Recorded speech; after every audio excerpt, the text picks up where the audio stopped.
Kryepiskopi i Tiranës, Durrësit dhe gjithë Shqipërisë drejtoi të dielën liturgjinë hynore në Katedralen Gjallja e Krishtit në Tiranë. Fort lumturia e tij gjatë predikimit theksoi rëndësinë e mesazheve të Ungjillit në jetën tonë. Sepse Ungjilli është një pasqyrë e vërtetë. Të gjithë njerëzit, pa preshtim, krijojnë pasqyra të rreme, atë që duan ata të jenë. E shikojnë ato pasqyra e duken shumë bukur.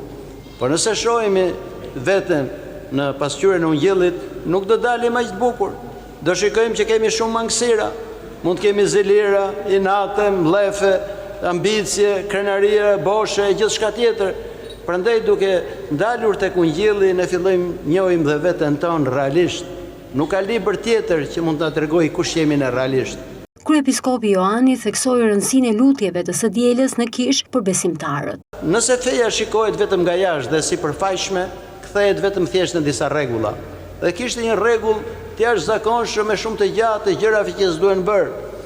Por Zoti e kishte dhënë këtë pikërisht për një ushqim shpirtëror. Nëse vim në kishë ditën e diel, kemi shumë shanse të takojmë Perëndin. Dhe takimi me Perëndin gjithmonë sill transformimin tonë. Është rasti vetëm në Ungjill që Zoti bën një mrekulli pa ja kërkuar personi vet, apo ja kërkuar njerëz të tjerë.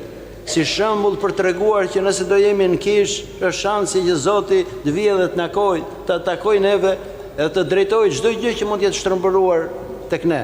Fort lumturia e tij udhëzoi të rinjt se një njeri i përulur mund ta dallojë të keqen nga vetja e tij, ndërsa mendja krenare jo. Prandaj Zoti është kundra krenarëve. Këto mësime që vijnë nga Shkrimi i Shenjtë janë bazë për jetën e përditshme, tha kryepiskopi i Tiranës, Durrësit dhe gjithë Shqipërisë gjatë predikimit të liturgjisë hynore.